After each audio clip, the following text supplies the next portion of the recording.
కార్ని 150 దాకా తీసుకెళ్ళాను. ఆ తర్వాత వెంటనే ఈ విధంగా కంట్రోల్ కూడా వచ్చాను. సర్వీస్ పరంగా స్టిల్ చాలామంది కంప్లైంట్ చెప్తున్నారు, సర్వీస్ రెస్పాన్స్ బాగాలేదు, ప్రాపర్గా రెస్పాండ్ అవ్వరు అని చెప్పేసి.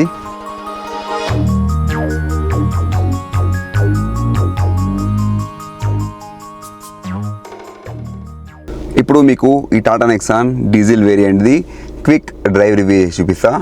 ఈ కార్ వచ్చి ఆల్మోస్ట్ చాలా ఇయర్స్ అయిపోయింది. ఇప్పుడు ఎందుకు అంటే నా ఒపీనియన్ మీకు షేర్ చేయడానికి అంతే. ఇనీషియల్గా ఒకసారి విండ్ స్క్రీన్ వైపర్ చూపిస్తాను.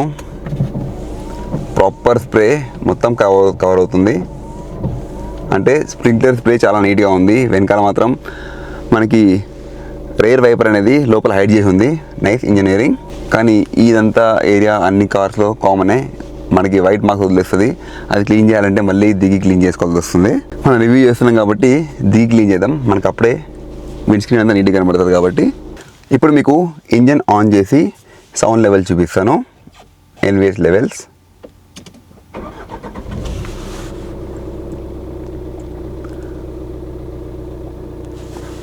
మీకు వినబడుతుంది అనుకుంటున్నా. కొంచెం డీజిల్ వెహికల్ అయిన తర్వాత లైట్గా సౌండ్ అయితే ఉంటుంది, అంతకంటే మినిమల్ అయితే ఉండదు. అండ్ ఆల్సో మీకు సౌండ్ ఇంకా తగ్గాలంటే ఆఫ్టర్ మార్కెట్లో డాంపరింగ్ చేయించుకోవచ్చు. ఓకే, సీట్ బెల్ట్ పెట్టుకోకుండా మనం బండి నడిపిస్తే నెక్సాన్ నాకు ఏమంటో చూద్దాం.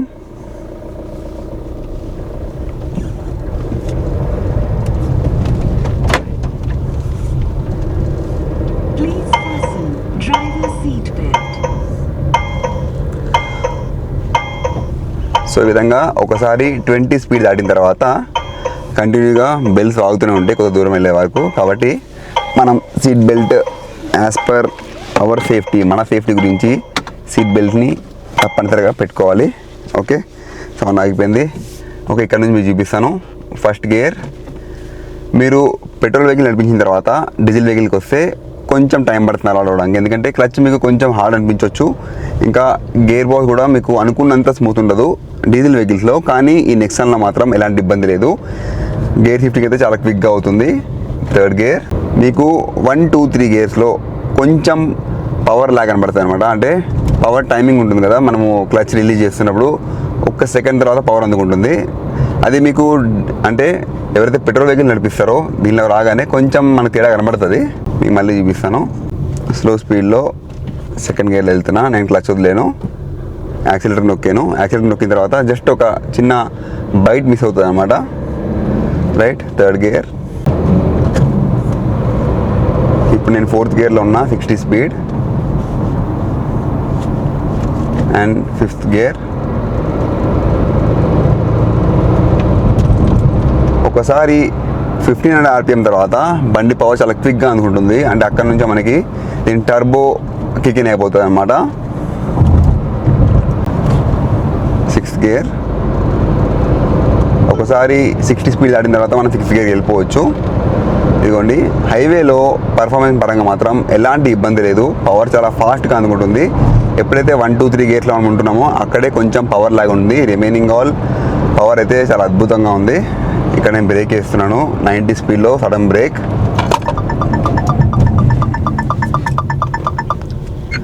బ్రేక్ చాలా ఫాస్ట్గా అందుకుంది. దాంతోపాటు ఎమర్జెన్సీ బ్రేకింగ్ కూడా, అంటే ఇండికేటర్ 2 కంటిన్యూగా బ్లింక్ అవుతూ ఉన్నాయి. అంటే వెనక ఉన్న వాళ్ళకి ఎమర్జెన్సీగా కార్ ఆపుతుందని చెప్పి ఆటోమేటిక్గా తెలియజేస్తుంది. Nice safety feature. ఇక్కడ నుంచి మళ్ళీ ఫస్ట్ గేర్లో వెళ్తున్నాను నేను.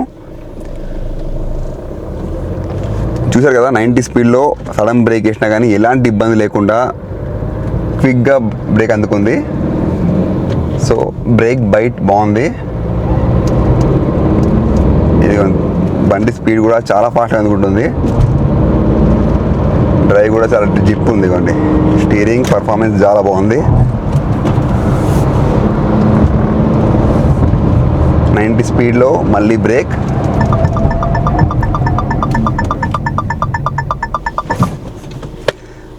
Okay, how do you feel about it? Breaking మాత్రం చాలా బాగుంది. రైట్, ఇవన్నీ టెస్టింగ్ చేయాల్సి వస్తుంది. బీయింగ్ అన్ ఆటోమోటివ్ రివ్యూయర్ మీకు ఇన్ఫర్మేషన్ తెలియజేయాలంటే కొన్ని టెస్టులు తప్పనిసరి. ఇది మా ఫ్రెండ్ కారే, మా లోకేశ్వర్ రెడ్డి. తనకి 2 ఆప్షన్స్ ఇచ్చా, XUV 3X and Tata Nexon. Tata మీద అమ్మానంతో మన టాటా నెక్సాన్ తీసుకున్నాడు, ఎలాంటి రిగ్రెట్ లేదు. Right, third gear. డీజిల్ బండి అయినా కానీ పికప్ మాత్రం చాలా ఫాస్ట్గా ఉంటుంది. 4th gear, 5th gear, 80 speed, single beep వచ్చింది. 6th gear. ఒకసారి దీని టాప్ స్పీడ్ టెస్ట్ చేసి చూద్దాం. 100,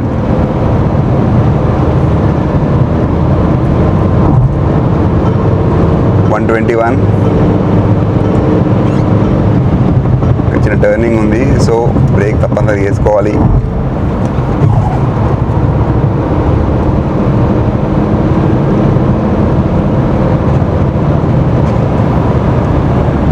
ఇక్కడ ఒక X road. Better to keep our vehicle in control.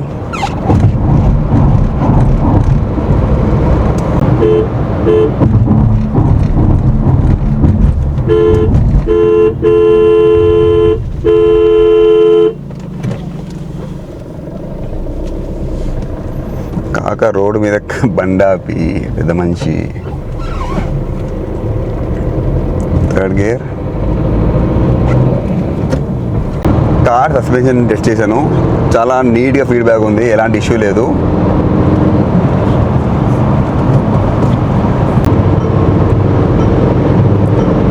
$120 దాటగానే కంటిన్యూస్ బీప్స్ మొదలైపోయినాయి. 140 దాటింది. 150.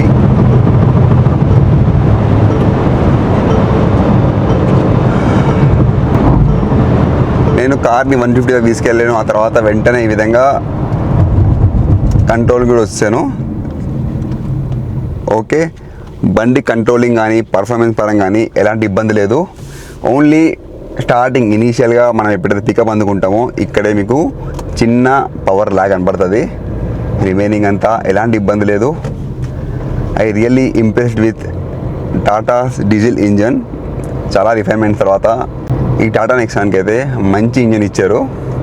మైలేజ్ పరంగా కూడా ఇది హైవేలో 23 వరకు వస్తుంది, 22-23. రీసెంట్గా వైజాగ్ నుంచి ఈ కార్ జహీరాబాద్ దాకా వచ్చింది, సో అక్కడ మనకు మైలేజ్ వచ్చింది 23+. కాబట్టి డీజిల్ ఇంజన్స్ హైవేలో మీరు ఎక్కువగా జర్నీ చేస్తారంటే హ్యాపీగా తీసేసుకోవచ్చు.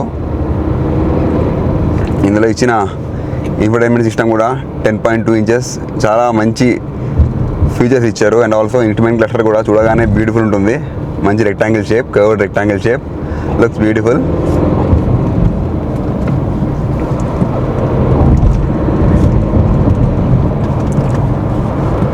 హయ్యర్ స్పీడ్స్లో మీకు కొంచెం నాయిస్ అనేది కార్ లోపలికి వినబడుతూ ఉంటుంది, అదొక పాయింట్ చెప్పొచ్చు.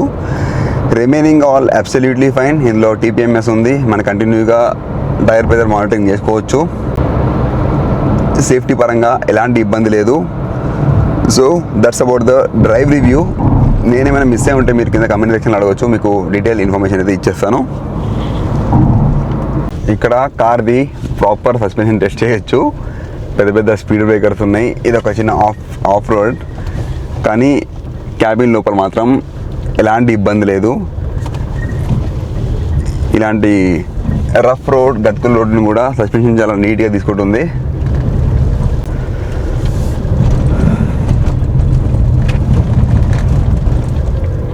ఇదిగోండి గతుకుల రోడ్లు, స్టిల్ నైస్లీ హ్యాండ్లింగ్. ఇలాంటి సెంటు బాటిల్ అయితే పెట్టకండి, ఐ డోంట్ సజెస్ట్. ఎందుకంటే ఏదైనా ప్రమాదం అయినప్పుడు ఇది వచ్చి మన నెత్తి తగులుతుంది అనమాట. అండ్ ఆల్సో ఇలా ఊగుతున్నప్పుడు కార్ అద్దం తగిలే ఛాన్స్ కూడా ఉంటుంది. Please don't use these kind of glass bottles.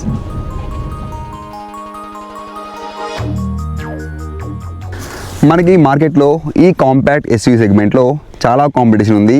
Why Tata Nexon అంటే దీని సేఫ్టీ, దీని రగ్నెస్, పర్ఫార్మెన్స్, ఇంకా దీని హ్యాండ్లింగ్, దాంతోపాటు best in segment mileage features for this diesel variant. ఇంకా పెట్రోల్లో కూడా మీకు మంచి మైలేజ్ వస్తుంది. దీనిలో మాత్రం మనకి 23 నుంచి 24 హైవేలో మైలేజ్ వస్తుంది. కాబట్టి మాకు మైలేజ్ పరంగా ఎలాంటి ఇబ్బంది లేదు. సేఫ్టీ కూడా మంచి సేఫ్టీ, 5 స్టార్ రేటింగ్ కార్ కాబట్టి దీన్ని తీసుకున్నాం అనేది ఒక చిన్న నెగిటివ్ ఫీలింగ్ కూడా లేదు. మార్కెట్లో ఎంత కాంపిటీషన్ ఉన్నా కానీ ఇది ఇప్పుడు సేల్స్లో నెంబర్ 1. అంటే టాటా మన ఇండియన్ కార్ ఈ విధంగా నెంబర్ 1 సేల్స్ వెళ్ళిందంటే పర్సనలీ నాకైతే ప్రౌడ్ ఫీల్ అనిపిస్తుంది. ఓకే, సో ఇక్కడితో నేను ఈ వీడియో ఎండ్ చేస్తున్నా. మీకు ఎలా అనిపించిందో కింద కమెంట్లో చెప్పండి. టాటా నెక్సాన్ కొనాలన్నా వద్దా అంటే నేను డెఫినెట్లీ సపోర్ట్ చేస్తాను. నెక్సాన్ తీసుకోండి. సర్వీస్ పరంగా స్టిల్ చాలామంది కంప్లైంట్ చెప్తున్నారు, సర్వీస్ రెస్పాన్స్ బాగాలేదు, ప్రాపర్గా రెస్పాండ్ అవ్వరు అని చెప్పేసి. ఎస్, నేనైతే నమ్ముతా, ఎందుకంటే చాలామంది చెప్పారు. అండ్ ఆల్సో మేము కూడా చిన్న చిన్న సర్వీస్ ఇష్యూస్ ఫేస్ చేసాము. టైంకి స్పేర్స్ అందుబాటులో లేకపోవడం అవన్నీ కూడా ఉన్నాయి. అవన్నీ ఒకవేళ టాటా సార్ట్అవుట్ చేయగలిగితే మాత్రం మన ఇండియన్ బ్రాండ్కి ఆపేదే లేదనమాట. రైట్, ఇక్కడితో ఈ వీడియో చేస్తున్నా. మళ్ళీ మంచి బైక్ రివ్యూస్, కార్ రివ్యూస్, ఇంకా కార్ సంబంధించిన ప్రోడక్ట్ రివ్యూస్తో కలుసుకుందాం. భారత్ మాతాకి జై. జై గణేష్. జై హింద్.